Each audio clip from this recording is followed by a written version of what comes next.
I'm the Big LG Doc Gallows, and you're watching the Wrestling Junkies. Boom.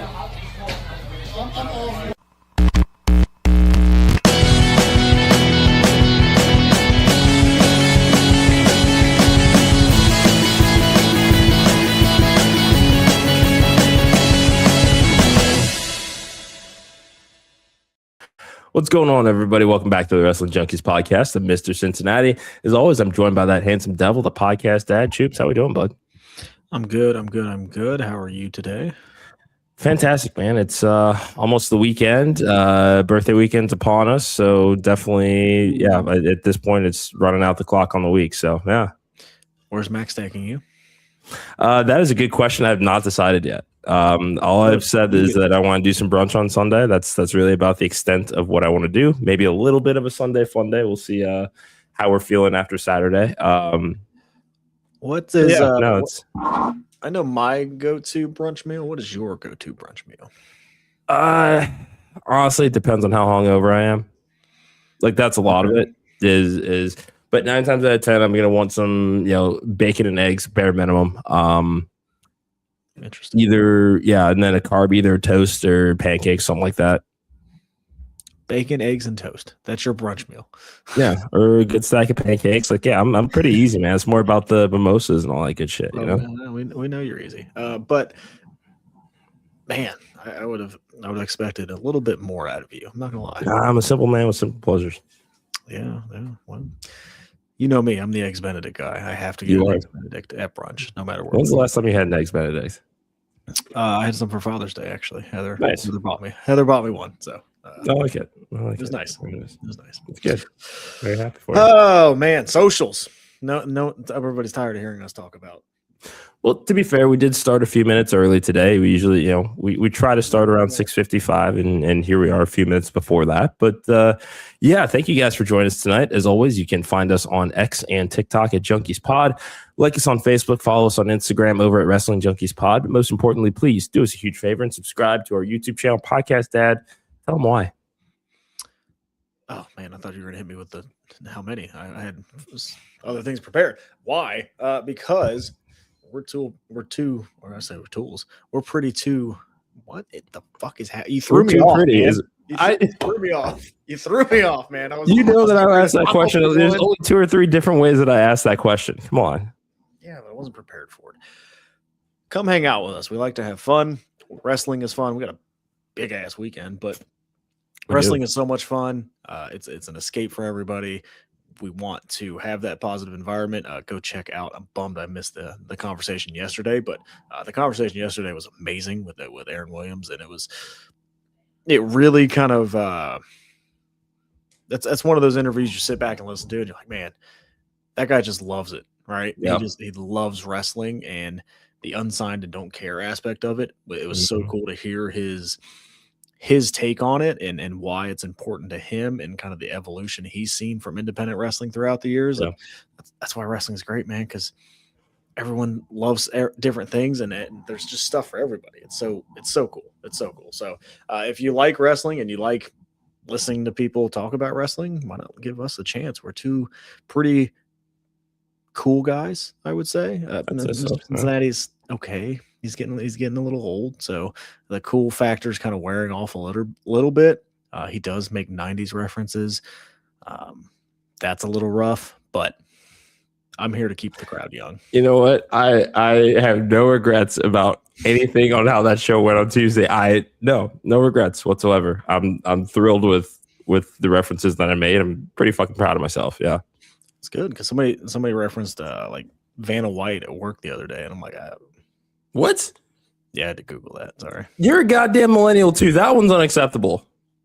I wasn't Wheel of Fortune. I was more a Jeopardy guy. Yeah, which is fine, but what always came on before Jeopardy? PTI. Yeah. I switched from PTI. This motherfucker never had a fucking TV guide before. Okay. No, I did it again. Yep. TV that guide. Publication no longer exists. TV guide? I can confidently say I have never used a TV guide. I've used the guide on the remote. You don't remember because it wasn't like an official, it wasn't like a TV guide. I know that, but like, yeah, TV guide was the tiny one that they had that you would buy at grocery stores. But you remember the ones that would come in your Sunday newspaper? Fuck, this is like near the coupon section. Come on, man. No, I do not, pal. Sorry about you.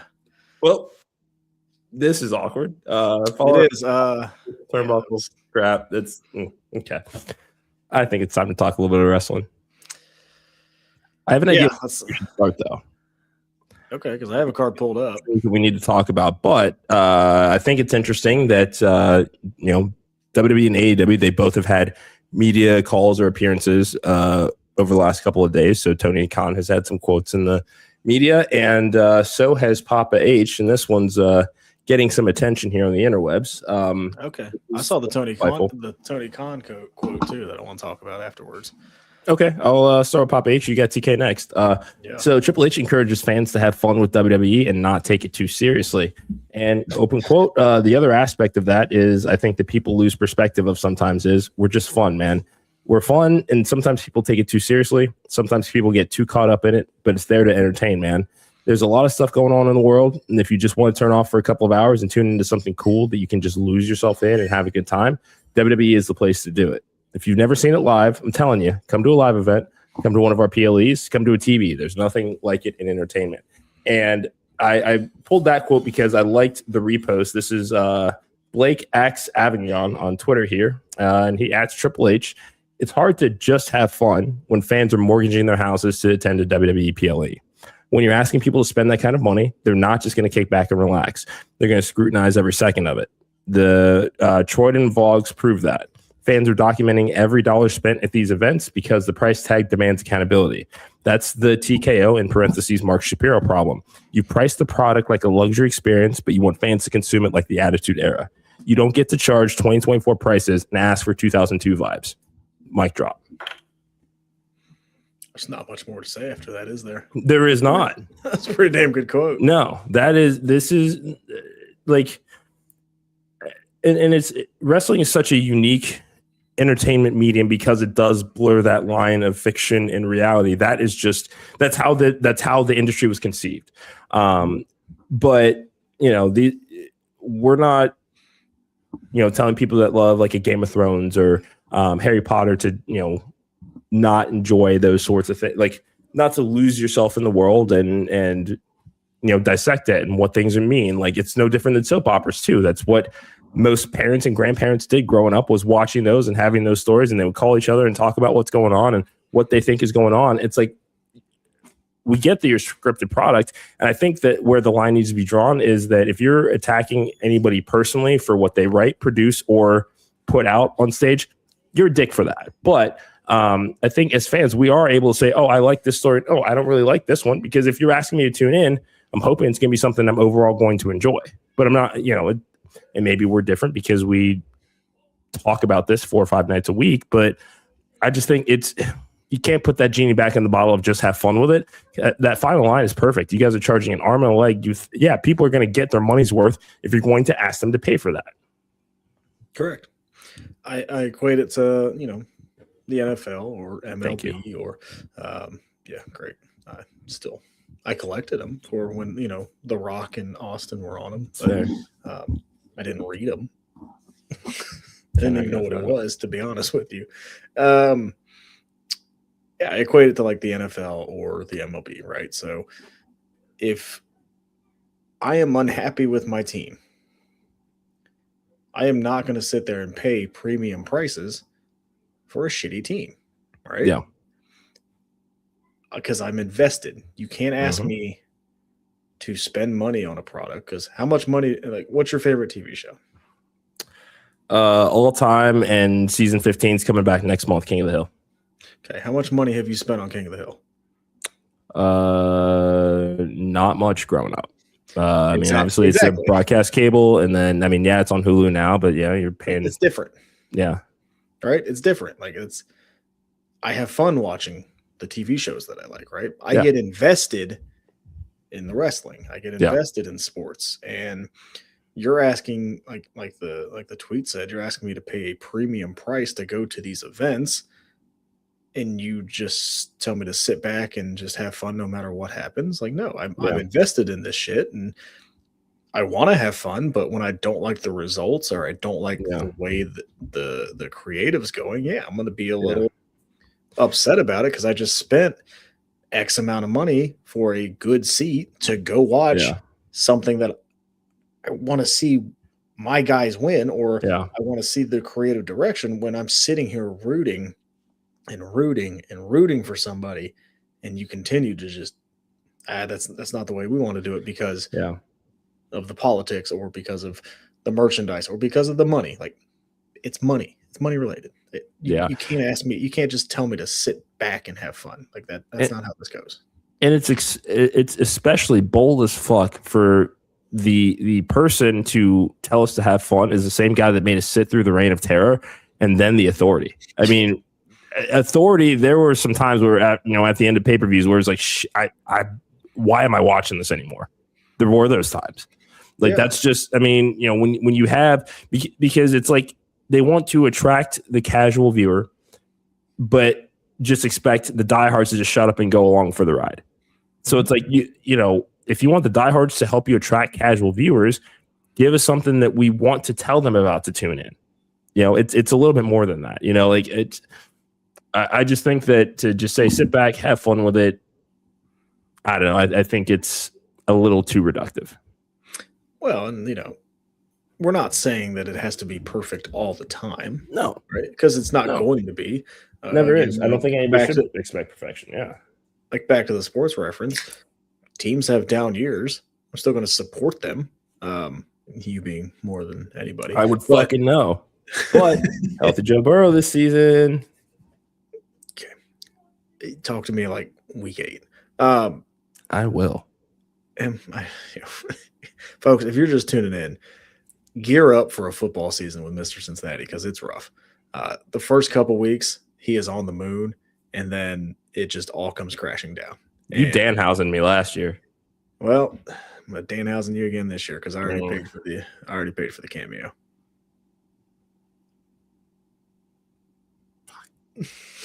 Okay. All right. Nothing. Good to know. Nothing. Good to know. Yeah. He always talks about both sides outside of his mouth. But again, it is what it is. They're a corporation. This is what they do. They're Disney, right? Yeah. They're Disney. Like, Disney always tells you I don't have to like every product Disney puts out. Like, I don't have to like everything WWE puts out. The Tony Khan quote that I wanted to read real quick. I think I have an idea of which one you're thinking of. I'm hoping it's the one. Yeah, this is from Wrestling Purists. Tony Khan was asked if he had any interest in acquiring TNA if Anthem were willing to sell it. He asked at what price and was given the hypothetical of $40 million, and he said no. Quote, Tony Khan said it would have to be the right price. It isn't a top priority as an acquisition right now, and something he's had any serious conversations about. Which is fucking fine. Doesn't need TNA. No. I don't want him to have TNA. There's no reason to have it. I mean, you can still pick and choose some of these free agents. Like, look at the roster now. Jake Doyle's on there. The Rascals are there. I'm sure I'm missing Speedball.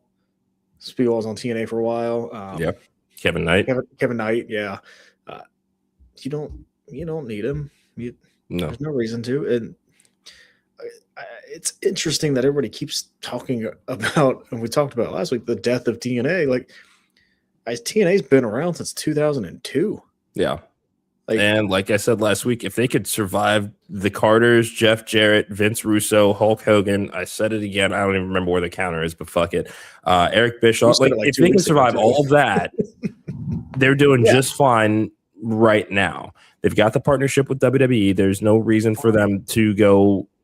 There's no reason to, because even still, I would imagine, because we won't know for sure, I guarantee WWE has right of first refusal if TNA ever decides to sell.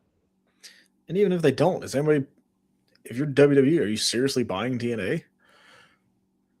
Not when you're getting all of the benefits of it without necessarily any sort of financial liability. No. And if you're AEW, Do you really want TNA? You have Ring of Honor. Yeah, which you need better to do some work on anyway. And if you're WWE, you got AAA. Like, you're trying to expand outside of the US. Yeah.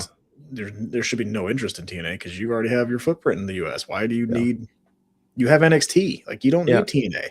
And even if you were to acquire it, simply to treat it as a developmental of sorts, because you always talk about farm system and various classifications that you could use with major companies. He's already invested a fuck ton of money into my AEW and is acquiring promotion to put their content on that library anyway. If he wants access to talent to bring in, to evaluate, to sign up with AEW and sign them full time, he's got that talent on the indies and is not paying nearly $40 million to house their content on his platform. So he has essentially what is an endless supply of talent evaluation. He's fine. And if you're WWE, you already have NXT. Again, there's no reason. There's no benefit. Like, the library, yes, but Evolve is another one. Yeah, like, but I get for their library. I mean, shit, they can't even get their library correct. So why add another one? Yeah. Here is the quote that I thought that you were going. This isn't a quote, but this is from Russell Pierce as well. Tony Khan was asked if there were updates on Tony Storm, Jay White, Keith Lee, and Britt Baker. He said that they're all in different positions and some are closer to returning than others. Bunch of noise shape there, but I didn't get anything. No. Anybody that says that either Keith Lee or Britt Baker are coming back, it's not happening. Hang Especially it up. if the report is true that there was a plan for Keith Lee to come back and that got scrapped. Like, no, that's fine. It's not. I mean, because it's not often that you hear that somebody's like, I don't want to do something for Tony Khan. I think Andrade is one of the last ones. Miro, I think, had some things as far as creative that he'd said he just doesn't want to do. We don't know. We don't see a whole lot of Keith Lee on social media or anything like that to know kind of what is going on, and certainly hope that he's, health wise doing fine. But it is just interesting that, again, big weekend for pro wrestling, and there's been a lot of fodder from the essential faces of the top two companies that have some fans kind of scratching their heads at their comments. Yeah. And look, with everything AEW has, we just talked about it. They have CMLL. They have Ring of Honor. They have their shows. They partner with all these indies. We haven't heard a lick from Keith Lee on any of those shows. We haven't heard anything from Britt Baker. We haven't heard anything about Jay White. We haven't heard anything about Tony Storm. So clearly it's not there. I think Tony Storm and Jay White are different than Britt Baker and Keith Lee.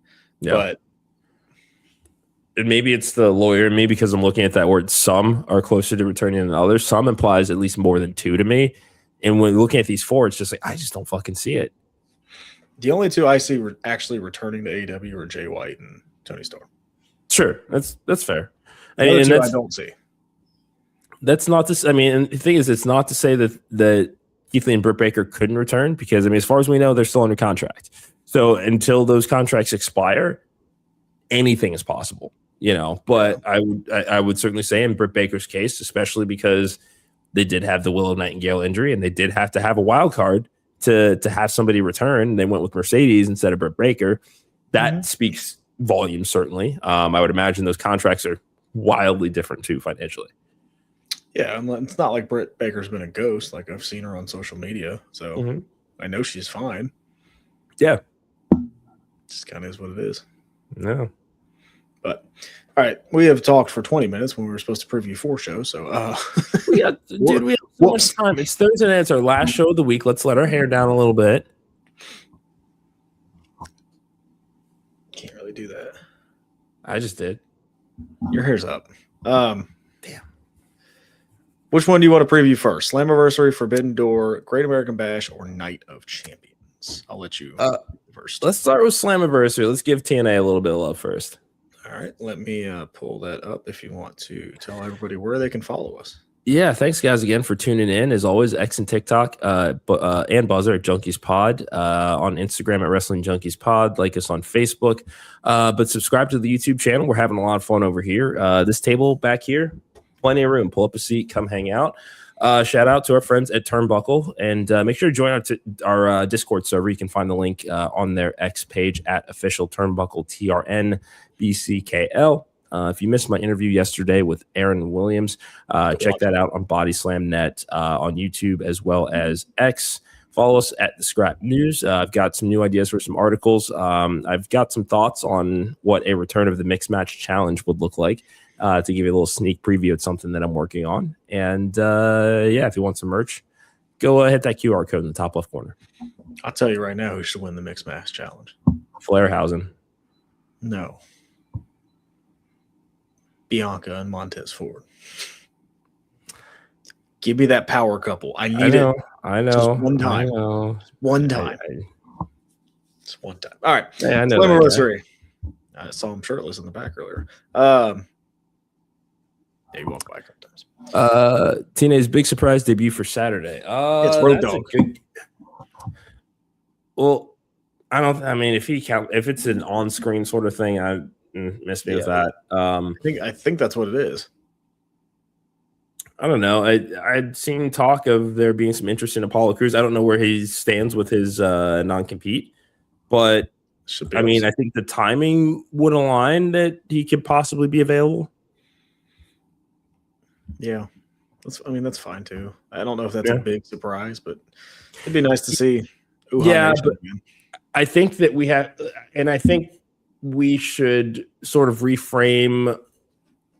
And I understand that may be hard to do when somebody is released from WWE, because while they may not have been somebody that was a main event player for WWE, they still were, a lot of these talents were still with the largest company in the world for a very long time. That name has value outside of it. So, look at, some people that still aren't excited about Fabian Eichner showing up in TNA. I don't understand, because these are guys that are so supremely talented in the ring that with the right opportunity and the right creative freedom to tell good stories, they tend to thrive there. Nick Nemeth has reinvented himself by going to TNA, hoping the same thing for Fabian Eichner. I think that if Apollo Crews could have the same fate or same fortune, I think that I just think that when we think about WWE releases, just because they may have had a certain spot on WWE's card, that doesn't mean that that's where they should be typecast or pigeonholed because they go somewhere else. Fair enough. Just my thoughts. Fair enough. I haven't heard anything about Braun Strowman, and he's still got the show on USA. Like, WWE executive produces it. I don't necessarily see him making that jump. I think that if he were to come back to wrestling, I think it would be for WWE. Yeah, and I don't want to say this and sound mean, but I think Braun probably thinks he's bigger than TNA. If that makes sense. Yeah. No, I thought the same thing. So, just the vibe that I get. All right, let's talk about it. Ultimate X for the X Division Championships. Cedric Alexander defends against Leon Slater, Frankie Kazarian, Mr. Elegance, Fabian Eichner, Casey Navarro, and Amazing Red. I'm excited about this match. Yeah, this is a fun one. Cedric Alexander, finally, and this is a breakout match for a lot of these guys. Like Mr. Elegance, this is his first Ultimate X match. Fun fact: first podcast I had that ended in the pandemic, I actually did interview him way back when. But yeah, Fabian Eichner, breakout moment for him as well. He's got, and I wrote about this in the scrap. Size, speed, athletic ability, you can see what he can do with a springboard. Like, now he's going to have Ultimate X to work with. Like, this is a chance for everybody in this match to break out here. I'm low-key thinking that this is a swan song for Leon Slater, but overall, give me Cedric Alexander, because I think the system's going to have a great night. Okay. Yeah, I was going to say low-key's not in this match, but that was a joke. That was a dad joke. It'll be cool to see Amazing Red back. He meant a lot to TNA very early on. Did. Helped them a bunch. Do you remember his brother? Do you remember who that was? Shark Boy. Storyline wise. No, you don't. I do, because I'm a wrestling junkie. I remember Crimson. Do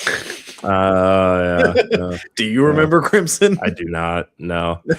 There was some Wrestling Jeopardy trivia that some just very, very new generation deep cuts. I forgot about the Phantasmo guy that did shitty card tricks. Set Gorilla Sports. Yeah. Oh yeah, that's right. Yeah. Knuckleball Shorts, also known as the Brooklyn Brawler. I know my wrestling. Shit, he's still, yeah. I love how they running joke the entire time he ever comes back. He's still alive. That's not nice. Blame Lawler, not me. I could blame Lawler for a lot of things. Fabian Eichner. Give me Fabian Eichner. Why not? Oh, I like that. Yeah. Go for it. Why not? Like you said, this is a chance to break out. And yeah, I like that idea. I love Cedric Alexander. I think he's really good. Like you said, Leon Slater, I don't think is long for TNA anyway. No. I don't think Frankie Kazarian or Amazing Red can get it just because of where they are. I think this is a one-off probably for Amazing Red and Frankie's. Yeah. Those are more the legacy additions to it because it's Ultimate X. It's Slammiversary. You got to have, Mr. Elegance and Casey Navarro certainly, can make a case. I have a feeling, right, that Fabian Eichner is gonna win this match. Yeah, for Casey and Mr. Elegance, I think this is more of the breakout moment for them. Like, biggest match of their time in TNA so far. I think that is the true highlight here. But yeah, no, I like your prediction there with Eichner. If either one of those guys wins, I'll be happy. Tag team match for the TNA Knockouts World Tag Team Champions. The Elegance brand, Heather by Elegance and M by Elegance, take on Rosemary and Allie.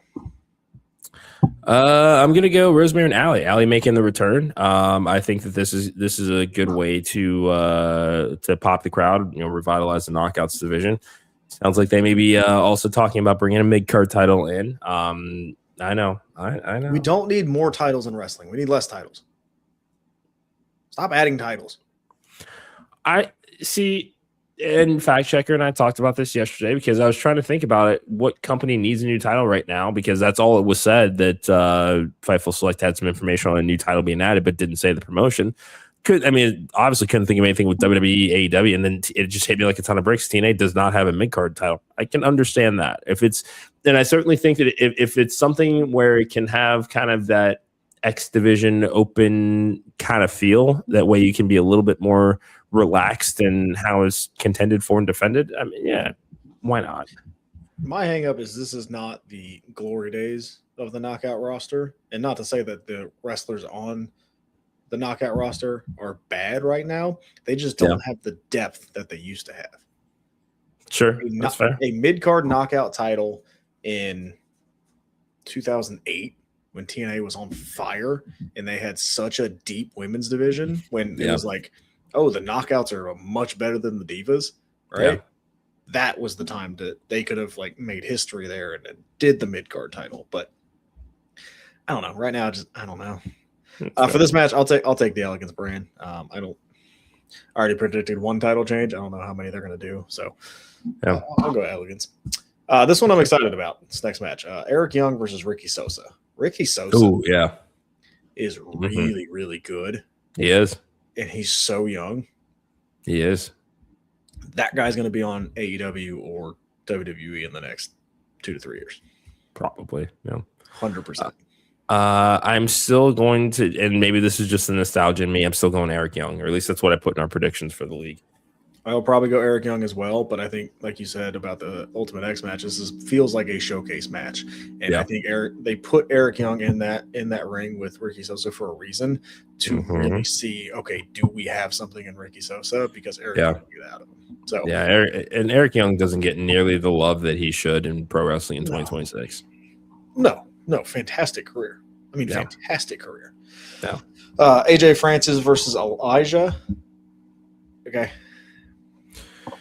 Yeah, this is fine. I know they've been beefing for a while here, and I wish I had the exact quote pulled up, but AJ Francis, commented on Road Dogg potentially coming in. He's like, I'm all for it. Road Dogg was very high on Hit Row when we had our brief run on SmackDown. So in his mind, I think he thinks that it's certainly beneficial for him should Road Dogg come in. But overall, we're not really hearing anything bad about why he is not qualified for the job. You hear good things about his style and how he works, but again, it's the pressure cooker of the largest wrestling company in the world. Mm-hmm. It's just a very different environment in WWE versus what we hear about TNA. So that's another thing that also this because we don't necessarily we hear who might be taking over creative, but we don't have an exact answer as to who that is, and we won't. I mean, who knows when we'll actually get that exact answer? But this is a chance to reset everything tonight, or on Sunday night. Now that Road Dogg may come in, or they'll have maybe Delirious, but like this is a chance to try some new shit. Why not? Yeah, I mean, but this match is fine. I guess for picks wise, I guess I'll just go Elijah. I don't really know the story. I'm not gonna lie. Haven't been following it too much, but I'll go Elijah. Heard. Mustafa Ali has an open challenge for the International Championship. Yeah. Is that thinking Uha Nation, formerly known as Apollo Crews? I don't know where that contract's at because those releases were what after Mania, maybe week or two. Getting close. We are getting close. He also seems like somebody that would have a 30-day. I feel like we would have seen him by now. Yeah, I know. Maybe a 60-day. Sure, certainly possible. If we're gonna do that, let's throw out Sam Shaw. That would be a good one. Yeah, because he did do a video with Indy. Mm-hmm. So, yeah, that'd be a good one. I won't pick because I don't know who's going to be in it. So, yeah. Eddie Edwards goes one-on-one with Moose. This is obviously the story of them kicking Moose out of the group. What's the group? Yeah. System. Yes. Sorry. Yeah. I'm going to go Eddie Edwards because I don't think it's time for Moose to get the comeuppance quite yet. No. He needs to fight through a little bit more. Still feels a little fresh that they turned on him. So because that was only when they made the move to AMC, right? Because that's when they brought Baron and then Cedric, right? Yeah. Yep. Yeah. So it still feels a little premature. And we need some heels to win. So give me an for sure. Li Ying Lee takes on or defends her Knockouts championship against Isaiah Brookside. Should be a fun match. Oh yeah. This was a hard one to pick as I was getting our predictions ready for the league. I'm gonna say Laying Lee. Again, this is another one of those toss-up matches because Isaiah Brookside is also just ridiculously talented. I know. Could swing either way. I know. I want to say champ retains. I don't feel 100% confident on it. Yeah, actually got Zai for that. Not one bit. No. 3-way ladder match for the TNA World Tag Team Champions. The System defend Brian Myers and Bear Bronson against the Hardys and the Righteous. This is extremely tough. This will be a good match. Yeah. Childhood favorite tag team going up against one of our favorite former guests. And the Righteous are just doing the best work of their careers right now. That Wicked Garden match was just art. I'll take the System. I don't feel confident about that at all, though. Hardys are tied, 1-1 with the Righteous? Yeah. I feel like I'd go System or Righteous. I don't know if I'd go the Hardys yet. I'm going to go Righteous. They defend against the Hardys. Righteous retain because I think they're at one apiece as far as the Ultimate Deletion and Wicked Garden. So I think they still got one more fucked up match in the tank. Yeah, I was going to say they're going to do something crazy. Yeah. Like something crazy. Yeah. And the World Championship on the line. Mike Santana defends against Nick Nemeth. Mike Santana has been very mum about his contract status, which, I mean, he doesn't owe anybody anything when it comes to talking about that. But I think this one also feels like it is a goodbye. It does, doesn't it? Yeah. I'm going to go Nick Nemeth. I'm probably going to go Nick Nemeth as well because this does feel like I'm probably leaving kind of thing.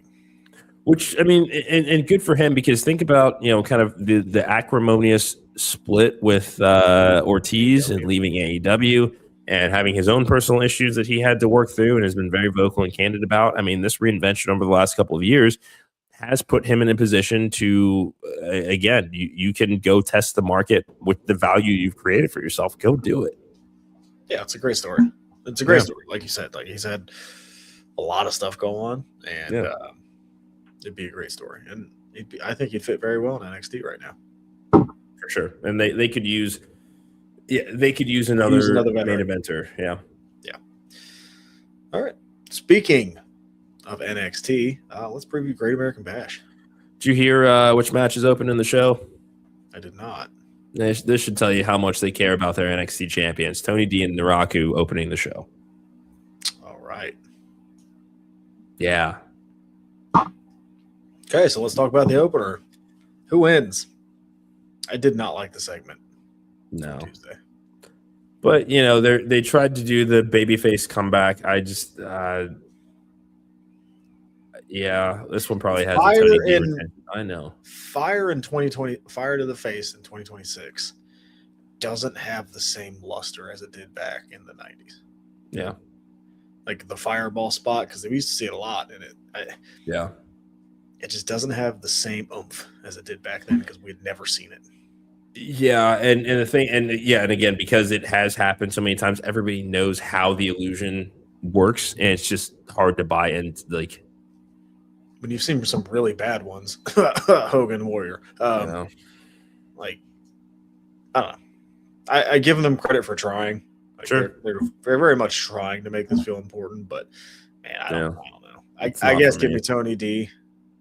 Yeah, and it stinks because I was very excited about Naraku coming in. I think we're just kind of at a slow start here. And again, we've talked about, I keep doing the Shawn Michaels thing. I apologize. But there's the Mason Rook debut just surprised the shit out of everybody. That feels like maybe you should have just pivoted. Like there's nothing wrong with it. Because realistically, you have to think that both of these guys have at least the next 18 to 24 months as a floor of how long they're going to be in NXT, right?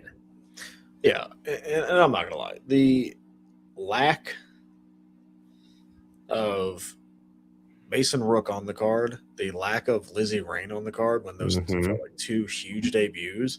Yeah. It's a little annoying because there's a couple matches on here that I just don't want to say I don't care about, but I don't feel like I don't feel like it's a Great American Bash. Like main event, an episode of NXT, maybe, but I don't know.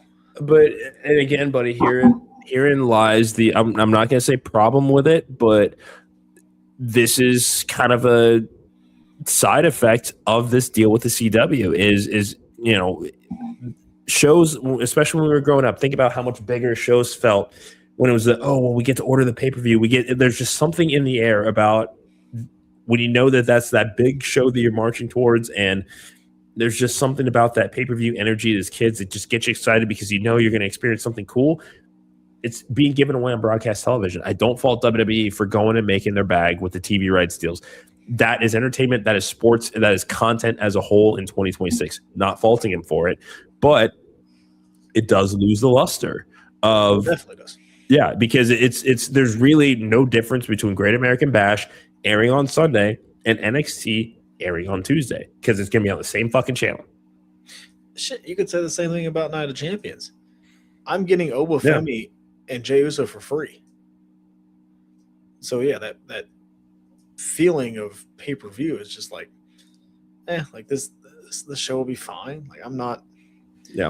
And we'll talk about that here in a minute. But and I don't want to. Again, I did it too. I don't want to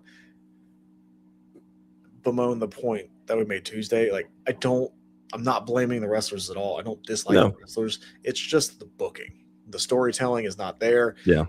Dion Lewis and Saquon Sugars, like I get the dark state aspect, but man, I don't care. So this one I want to talk about more because I feel like there was a missed opportunity here because that promo segment they had on NXT, that at least, and anybody in the chat that's watching that's been keeping up with the story, let me know if I'm wrong, but this was the first time that Vic Joseph had ever referenced Deion Lennox as the leader of Dark State in any capacity. Where was this shit 12 months ago? That was the biggest problem that we had with Dark State, was they continued to tease that there was something else coming with this group that didn't happen. Now, I don't know if that's a result of a scrapped plan or that was never the intention or what, but it was hard to buy into Dark State as a unit when we thought that there was something larger coming that never showed up. Yeah. It's the whole leader aspect of it, right? And then yeah, I think now that I'm looking at it, like WWE and NXT now is kind of feeling the effects of what Judgment Day was. Judgment Day didn't have a leader, and it worked, right? Because it didn't work at first, and then they were all equals, and that worked. WWE's now tried that with Dark State. Didn't really work. They've now tried it with I'm forgetting their name. Birthright. They're doing it with Birthright. It's not really working. Like these major groups, I think that you're trying, these stables, I think you need a leader. You need somebody to stand out and be that person. See, I would say it feels like Lexis King is the leader of Birthright, because when you look at that entrance and how the presentation is, it's Uriah and Charlie, and then you've got Stax and Ariana, and Lexis King is last, right there, front and center, speed champion. I would say that he is more of the de facto leader of Birthright, because at least here they're not implying that they're all on the same plane. They're just implying that they're all shits and nepo babies. That's it. But Lexis King has clearly kind of made it, because of the presentation that they have given of that entrance in particular. I think that they have kind of positioned him as the leader of that group, compared to Dark State, when they're all just coming through the crowd. Okay. That's just me. My only kickback on that was de facto leader, right? That's it. That's my only. Sure, I get that.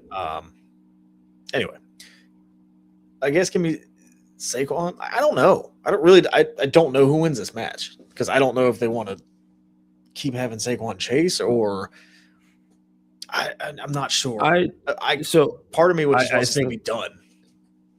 And I don't see this being one that is drawn out, because he's already taken out the other members of Dark State to get to Deion Lennox. So I think Saquon wins it. I think that this is kind of the one and done here to get the story of the split, send Saquon off of his own, let the other three regroup and figure out what's next.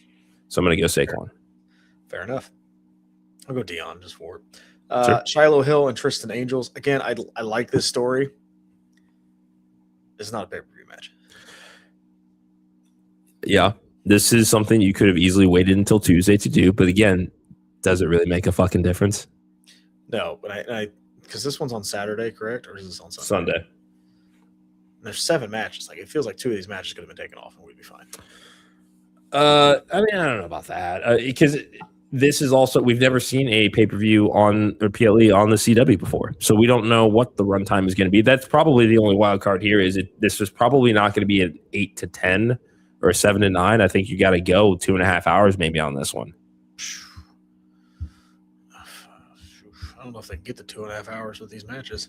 My only thing that I can think about, and I'm looking it up now. Sorry.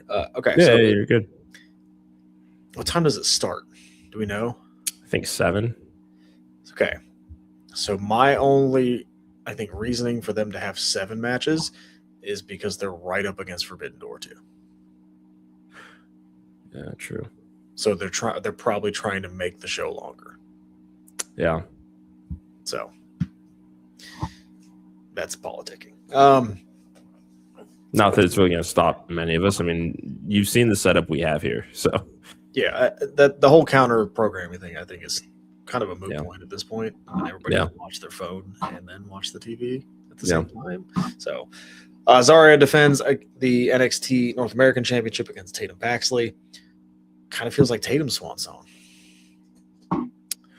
Yeah, I know that there had been some rumors of bringing her up to the main roster. There's just not much for her left to do in NXT. I know that you like the idea of having her remain a challenger for Zarya. I don't think it needs to go past this match, because Zarya beat her twice. There's no reason for Tatum to come back and ask for another shot. They're very invested in Zarya and her long-term outlook. This, again, this dethroning or taking out Sol Ruka taking the title from Tatum Paxley, beating her in the rematch. I mean, this is all going to according to plan, I would imagine. So, yeah, Zarya wins. Hopefully by Tuesday we'll get another challenger set up for her. Yeah, and I hate to say it, but her tag team partner did just turn heel too. So maybe they formed that tag team on the main roster again. So yeah, I'll take Zarya. Yeah. Speed Championship on the line for the women. Ren Sinclair defends against Ariana Grace. I know where you're going. Yep. Ariana Grace. Add the speed titles to Birthright. Yeah. I mean, that's because that, and you know, I've said it before. It's like they are a load mid card act. That's where they are right now. Because think about it, Stax and Uriah just lost on TV in a tag team match last week. Like they're not being positioned for, you know, to contend with Miles Bourne or the Vanity Project anytime soon. Let them dominate the speed division. It's not hurting anybody to do it. I don't hate it. Yeah. I don't at all. I'll go Ariana too, just for the fun of it. Yeah.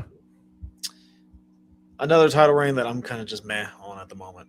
Miles Bourne defends the North American Championship against Tavion Heights. Yeah, I just think it's so hard to go from Ricky Saints, Ethan Page to now Miles Bourne. And that's nothing against Miles Bourne. It just feels like the star power took a bit of a dip. Yeah, it's for lack of a better phrase, kind of a let be up title reign in the grand scheme of things, because you've had such dynamic personalities hold those titles for so long too. I mean, Ethan Page is one of the longest reigning North American champions of all time. And yeah, it doesn't take away from how good Miles Bourne is in the ring or anything like that. I would hope that this is kind of it for him and Tavion Heights. I think he needs to find a new challenger. And say that again. I said, yeah, like Mason Rook. Mason Rook should be in this spot right now. Yeah. Just come in and make an impact. Sorry, there's a lot going on. No, you're good. Yeah. It's not again. I'll go Miles Bourne because I don't think they're ready to move on from him quite yet. Yeah, and I don't think that they should be. I think it's just, okay, we've done the friends turned, you know, opponents. This is more of a respect sort of match. I think this is going to say more about Tavion Heights coming out of this match, because Miles Bourne is going to continue to be North American champion, but Tavion Heights is going to take another loss to Miles Bourne. Where do you go from here with it? I have no idea. To be honest, no idea. Yeah. Lola Vice defends the NXT Women's Championship against Kendall Gray. Just do it. Yeah, I feel like there's a reason that the men's is opening because the women's closed, because some epic shit's gonna happen. I think you have to. Yeah. I mean, why not? It's that simple. We're gonna talk about another one here in a second. We're just do it. Just do it. Just do it. Just do it. Yeah. Also, it's just something else that caught my attention on Tuesday, because we didn't do a show with you yesterday. Sean Spears kicked out of the culling. Yeah. I don't know where the fuck he goes next either. Sean Spears, I'm not worried about. It's the other two I'm worried about. I don't know what the hell they do. Because this is Izzy's now third group, second group kind of thing. She was kind of Mean Girls and Chase U. Calling. What was the third one? I feel like I thought she was in something else. Maybe I'm mistaken, but yeah, I don't know. It feels like another reset for Izzy Dame. Yeah, I feel like she's a lot better than where she's positioned right now. Yeah, and I was like, I think that you're worried about it, which I understand. I think the reset really isn't that difficult. Let's just say the calling is done. They've kicked out the leader. Now it's just Izzy Dame and Nico Vance as a heater. Like, Nico Vance is fine in the ring, but like, he can play a big man menacingly pretty easy. Less is more, I think, with him in particular. Yeah. Yeah. I don't know, man. I don't know. 1 to 5, how excited are you about Great American Bash? 1 to 5? Yeah. 5 being most excited. Probably about a 2. Not gonna lie to you. Yeah. My least looking forward to card of the weekend. That's fair. Yeah, I mean, I'm at about a 3. I think most of the excitement is of the upside at Kendall Gray potentially finally winning the big one. Let's hope so. Because that could restart the fuck out of that division. It could, just like we're going to talk about right now, Clash of the Champions, or Night of Champions, sorry. King of the Ring men's, Jey Uso, Obafemi. It's on ESPN. Yeah. We doing this? They have to. Just mushroom stamping you right in the fucking face. Go with it. Obafemi. They have to. Did you see what Triple H said about him? Yeah.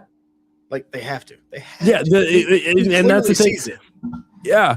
Like, and I would be remiss if I did not point out the 4 names he suggested, because Paul Heyman did the same thing on CVV this week. The 4 talents that he thinks could main event WrestleMania and could be superstars, all men and women of color.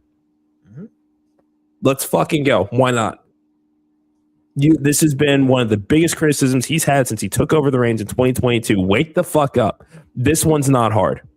This one's not hard. I know that there may be some thoughts about what we do going forward as far as what SummerSlam may look like. I know that could be a broader question, but this one, it's right there. No, dude. You were bold enough to squash Brock at Mania. King of the Ring ain't shit. He's got to beat him. We can't do Jey Uso and Cody Rhodes. Can't do it. Won't do it. Queen of the Ring, another one where I don't know what they're doing. Io Sky and Liv Morgan. I think this one's just frustrating. This one's just frustrating. Like because it's not the will they, won't they. It is the reports that they have no idea what to do with their women's world champion. So the only idea they had was to put her in Queen of the Ring. Mm-hmm. Like, if you want to tell that story of a champion entering the tournament because it's like, okay, well, maybe I want to take SummerSlam off, or maybe I want to go after the double title. Like, Rhea notwithstanding, just wants to go after another title. Judgment Day wants to continue. That's fine. But she was just like, both of them went into Mania banged up. So the match was not as good as the build had been. And we're still kind of waiting to get that additional blow off for it. And I feel like it just seems like they're treading water. And if treading water with your women's world champion is putting her into a tournament where people can determine which champion they choose, that's just bad business, I think. Why did they give it to her? Because has she defended the title? Fact checker if you're still watching. I don't even think she's defended the title since she won it at Mania. No, because night after she had a match with Sol Ruka, but that wasn't for the title. That was just introducing the new call-ups and getting mixed in with champions and letting them have a chance to shine. But yeah, I don't think that there has been because they never did the Vaquero rematch, did they? Mm-mm. I don't know, dude. I'm gonna go Io Sky because I think they're just gonna run Io Sky and Rhea to be a huge match at SummerSlam. Yeah, you could sell that match, I think. Yeah, because that's because we've talked about it before. It doesn't feel like Cody Rhodes is a night one main event or anything with that. I think Rhea and Io, should Io win Queen of the Ring, that should probably be one of them. If it's I don't know. I don't know. Women's United States Championship on the line. Tiffany Stratton defends against Jade Cargill.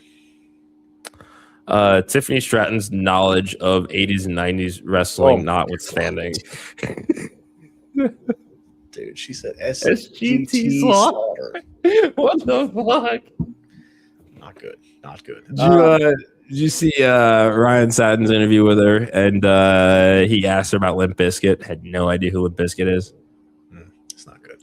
And she, he had to explain to her, Taker's theme. She was like, oh, he performed at WrestleMania? Yeah. And it's the song from Rock and Stone Cold in 2000. Oh, I have heard that one. It's like, God bless you. All right, I need to ask you a very hard question here. Hit me. Why is she not working on the main roster? The sample size is big enough. because something's not clicking. The big thing is she's got no fucking reason to be a babyface. That's Is that first and it? foremost. I mean, that's the biggest problem for sure. This is it's not working. I know, and the problem I think is we knew that Charlotte and Tiffany was a dream match. I think it was entirely too soon that they did that. Because, yes, Tiffany was still in the throes of her first title run, like still kind of finding her footing as a champion. So, and I can understand, the pressure that comes with being a world champion in WWE. It's there. It's one thing to have that pressure going into WrestleMania season. And then it's another thing to have that pressure going into WrestleMania season and your opponent is a returning Charlotte Flair. That just elevates it in every possible way imaginable. And while the match itself at Mania was fine, the build to it never clicked. And it took a very real life issue for there to get a spark to it, but that wasn't planned. Well, the whole thing, like, she won Money in the Bank. Mm-hmm. She's won the world title twice, I think, or just once. Just once. But the cash-in was great because she'd had like, I think that all of that went very, very well because there was the alliance with Nia Jax. There was teasing the cash, like that. All of that was great. It was once she cashed in, won the title, and it's like, congratulations, your first program going into Mania is Charlotte fucking Flair. Yeah. You could have at least found some, like, and yes, I know that she got the win at WrestleMania. That match was fine. It was certainly not Charlotte's best WrestleMania match that she's ever had. I think that if they had other challengers lined up for her before you got to Charlotte, if we could have had this conversation going into Vegas this year, I think it could have been very different if we could have established her as a champion first. But once she lost the title, going back into the United States Championship picture here, much like they've done with Jade Cargill, whose title reign also was not great. Mm-hmm. That's just what it is. I mean, I don't know. I think that's the majority of why it's not working for me so far. She should not be a babyface. I think that they should have had some other challengers that she burned through before getting to conquering Charlotte Flair. That's just me, because at that point, when you've already beat Charlotte Flair, where else is there for you to aspire to? Yeah. With all that being said, great rant, by the way. With all that being said, I think Jade's winning. I do too. Because the thing is, and we're also seeing this is, and it's unfortunate we're kind of looking at this. I think the U.S. title was meant to rehabilitate Tiffany and try to see what they can do. Because, like, okay, maybe she wasn't ready to stay in the main event picture full time. Let's see what she does. Just taking a step back here and letting her run with the U.S. title. They're going to do the same thing with Jade Cargill. But she needs to defend that title more. That's also another thing. Is I don't like the idea of putting titles on people for 100, 150, 200 days, and there's only 4 or 5 title defenses. That's bullshit.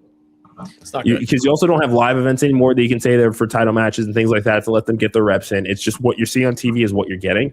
And it's not doing your champions any favors. Yeah, like Cody's had the title for over 100 days and has defended it 4 times. Mm-hmm. Not good. Yeah. I know you don't want to open challenges, but there needs to be you need to be a fighting champion. Mid-card I'm good with. I'm always fine with the mid-card title because you can main event TV shows with a mid-card title match. That's fine. It's also true. De facto television championship. And they also have not done a very good job of finding true contenders for the United States title. They've done a much better job with the IC. And a lot of that was because of Becky Lynch. Yeah. They need that's where you need a Charlotte or an Alexa or somebody to step in and do the same thing with that title. They had it in the palm of their hands with Julia and just decided to don't even get me started on that. Like, that's what happened. Let's go to the men's side for the United States Championship. Trick Williams defends against Ricky Saints. With that trick. Good. Congratulations to Trick and Lash. Pictures look great. They do. And I think Trick will win, but totally fine with this match. You're putting two of the young ones in there, like the young ones, the call-ups in there, and I'm totally fine with it. It feels like when Ethan Page challenged for the IC title. Like, he's in the title picture. I can't Yeah. complain too much about this at all. So Yeah, this is Trick Fresh. Williams is the attraction here. That's what this is. You think there's going to be a large whoop that trick chant there? I don't see why not. Okay. I don't know. Saudi crowd gets pretty vocal about things. I think that I think that's one they'll probably let slide. That's just me. Steel cage match, Braun Breaker and Seth Rollins. This should be the end of the feud. Braun Breaker needs to win. I have a feeling Seth Rollins is going to win, though. It's going to be overbooked to death. You have to think Vision's going to get involved. You have to think Profits are going to get involved. Joe Hendry, because there was that collective effort to help them to win the tag titles. They're going to attempt to return that favor. I'm so bummed because we should be talking about this as a Hell in a Cell match, a potential match of the year contender. And we're talking about a steel cage match on Night of Champions. God, you just named all those people. Mm-hmm. Bronson Reed also. That's what I'm saying. They can't extend this feud out longer, can they? Should they? No. Can they? Like, yeah. Because what you just laid out sounds like a War Games match. I was going to say, I don't mean to scare you when I say that, but... Okay. Braun Breaker needs to win. This needs to be the end of the feud. Next. Triple threat match. The undisputed WWE Championship. Cody Rhodes defends against Gunther and Sami Zayn. I don't know, dude. This one's giving me Aja too. Jesus. I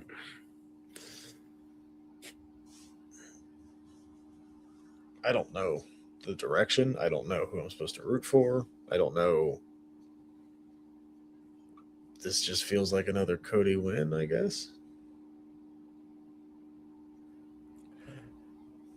I don't know. What did I say in our official predictions? I think, I said Cody officially. I mean, yeah. I don't know. Because between now and SummerSlam, they've got Night of Champions, Saturday Night's main event, The Garden, right? Mm-hmm. I think those are the only two shows before SummerSlam.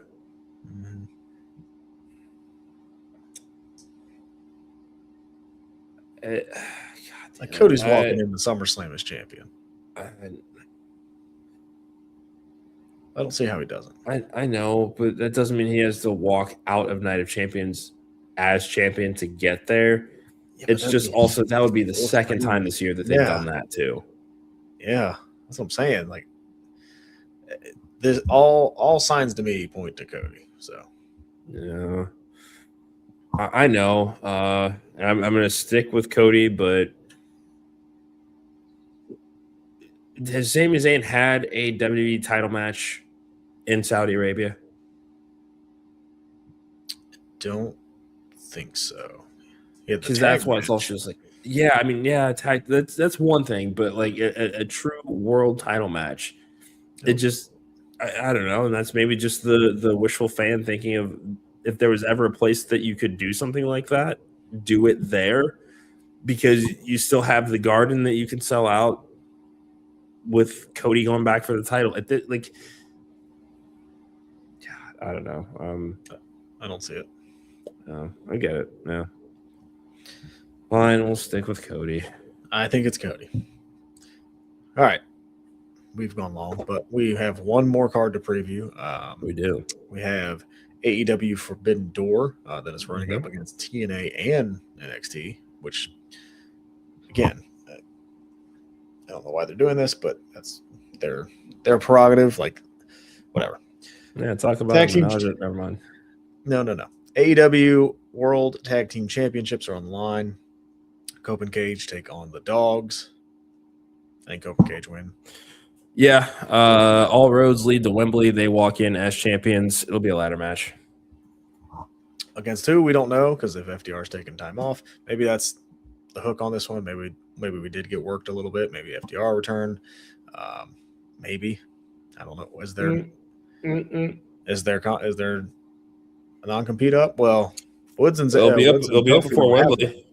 Woods and Kofi don't have one, right? They do not. No, they let their contracts expire, or at least came to terms on a release. Yeah, because they've already started doing conventions and shit like that. Yeah. So I wouldn't be surprised if we see the New Day, knowing AEW and their surprise debuts all the time. No. Shout out to Big E though; he was on CBV show. I'm that would feel Kofi and Woods coming over. That would feel more Forbidden Door than most of this card. Yeah, because the Forbidden Door concept is not what it used to be when it first started. Now that they're kind of partners with everybody, so I still like it. I still like it as a showcase, but maybe rename it. I don't know. Yeah. Three-way tag match. The Young Bucks take on El Sky Team, which is Misko and Maraska. You know what I'm trying. Dorado and an Unbound company, which is Takagi and Titan. Yeah, we're still talking about Wembley. Bucks still find themselves winning the tag titles. They've been mixing it up with FTR. They've been, kind of orbiting Coping Cage. I think Bucks get the win here, maintain the momentum going into August and potentially competing for the tag titles. I do too. Okay. AEW Continental Championship match, Jon Moxley and Bandito. Do they, for the third pay-per-view in a row, beat their Ring of Honor champion? You wouldn't ask me that question if you didn't already know the answer. Okay. Just going to leave it alone then. I'm not going to go on my rant. Not going to do it. And that's what the show is for here. That's Nope. Because I have a feeling, yes, Mox is going to win. Which, if you're hating on Mox, as a good friend once used to tell those folks out there, go touch grass. You cannot tell me Moxley is turning into, Mox Hogan. Like, relax. Yeah. However, they're going to beat the Ring of Honor Championship again, and that pisses me off because you can't try to make me use a paywall to go see your Ring of Honor Championship that can't fucking win on pay-per-view. Yeah. And then doesn't defend his title on pay-per-view is just a stepping stone for other ones. Not doing it. The IWGP Global Heavyweight Championship is on the line. Shota Umino taking on Pac. Let's go with the bastard here. If Claudio can be CMLL Heavyweight Champion while on Death Riders, Pac can be IWGP Global Heavyweight Champion. Yeah, probably. I can see it. Yeah. I'm gonna go Shota though, because I think you don't want all the AEW talent winning. Yeah, that's fair. And when I did this preview with Juan Breezy yesterday or Tuesday, I forget who said he was in a program with over in Japan that would make more sense for him to retain. So I'd go check out the video. It's on our X page if you want to check it out. Yeah, singles match for the AEW Women's Championship. Tekla taking on Starlight Kid. Very excited about this match. Oh yeah, I love Tekla. This match is probably the one. This and Kenny and ZSJ, these two probably embody Forbidden Door the most because of how personal both of these matches have gotten. I mean, Tekla spitting on the Stardom logo, and there's like I wasn't, and I've told you this, I wasn't all in on Tekla becoming world champion. I knew she was good, knew she would be champion one day. I just didn't think it would be so soon, especially with how good Chris Statlander had been. But no, there's just a swagger that she's had since kind of kicking off this program with Stardom that's just like, all right, I'm picking up what you're laying down. It's just the confidence, the cockiness, and she feels like a badass. She backs it up. She's injected some personality in the kid. Like, we knew that she could go, but it was a very kind of one-dimensional, like that was it. But now you're starting to see the personality come through, and that's so important. I'd love to see a program with her and Tony Storm. Just those two battling on the mic would be amazing. Mm-hmm. I'm going to go Tekla to retain over Starlight Kid. Word. You going Tekla as well? Mm-hmm. Cool. Women's final for the Owen Hart Cup. Mercedes and Maya World.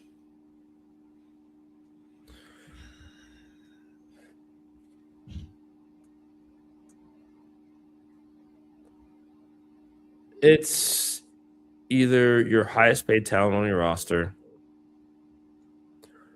or what is just genuinely an organic, feel-good story about redemption in the face of real-life personal heartbreak and using that to carry you forward.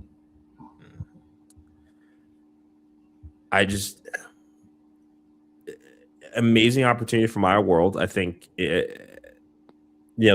she has been incredible throughout the tournament. Her matches, we were there for one of them. Like, she was great. It's just, I think when you're trying to sell at a stadium, that's got Mercedes written all over it. I just think that, because we've talked about kind of how awesome Tekla has become as a character this summer because of the Stardom feud that she's got going on right now. That's not, between now and August, I'm not seeing back and forth battles with Maya World and Tekla on the mic to get us to that match. Mercedes, on the other hand, knows how to also talk that shit and back it up. That Tekla is going to, push the nerve of, you were Ultimo Monet and then you lost it all and you disappeared for 6 months. And in that time, I became the baddest ass around here. What have we been saying over the last few months? That the women's division is missing. Yep. It's missing a huge baby face for me to root for. Yeah. I don't think Mercedes is that baby face. That's fair. I think they take a chance, like you just said, and capitalize on this real life situation. I think they go Maya, because as much as I love Tekla, Tekla and Mercedes, I don't think sells as much as we think it would. Okay. But I think you could have way more intrigue with Maya and Tekla as who is Maya World, right? Like, people are going to want to see that. And Mercedes can go have another match on the card and be fine. Yeah. She can. She can, but the Owen Hart tournament should be used to make some stars. And I think you have a prime opportunity here with the story and everything about it.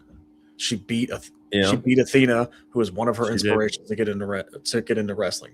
Mercedes was the other one she named. The story's there.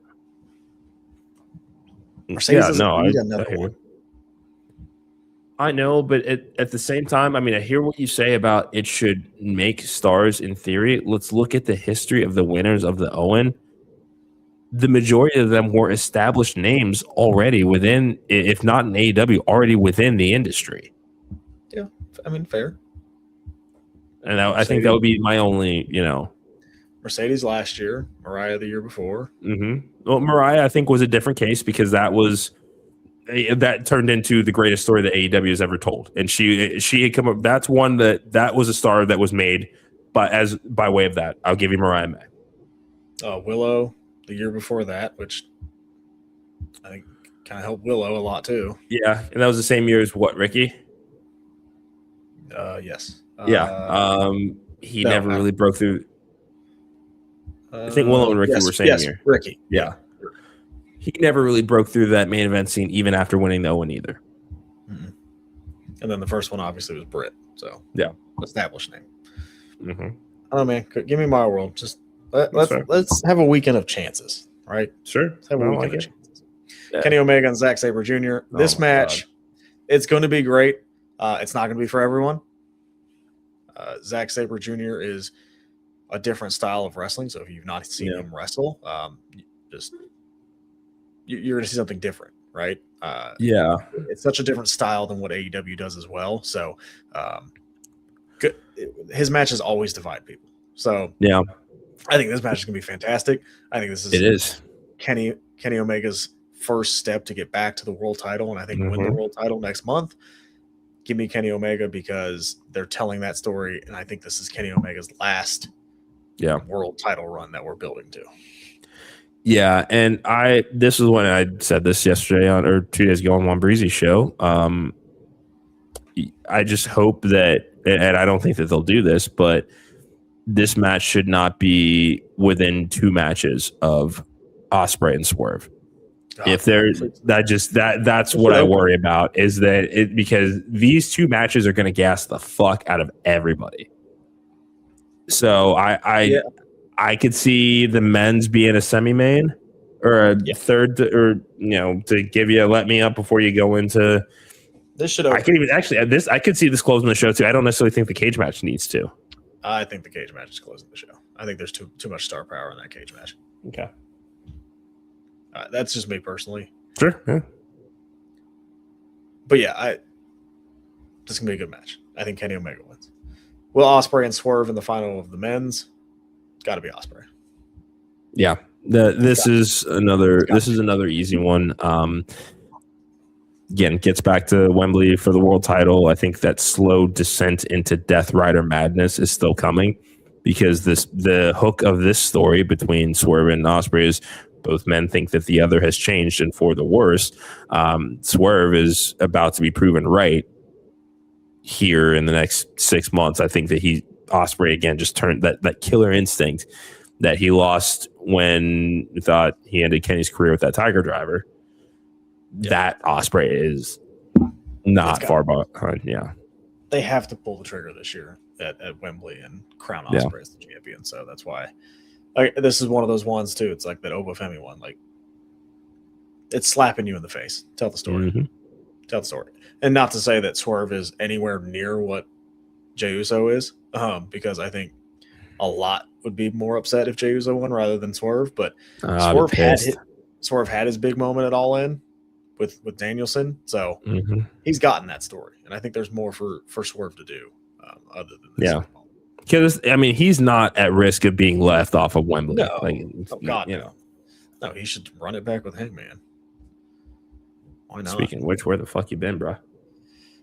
He's got to sell, dog. He can't get a world title match. He's upset. Mm-hmm. And then speaking of the world title, so a 12-man steel cage match. If Briscoe's team wins, he will earn a shot at the AEW World Championship. So Mark Briscoe, Orange Cassidy, Roderick Strong, Kyle O'Reilly, Takeshita, Darby Allin take on MJF, Kevin Knight, Kyle Fletcher, Jake Doyle, Okada, and Andrade. Okay. So, I mean, I've already said this because MJF got the win on TV when they gave the match away. No stakes on the line.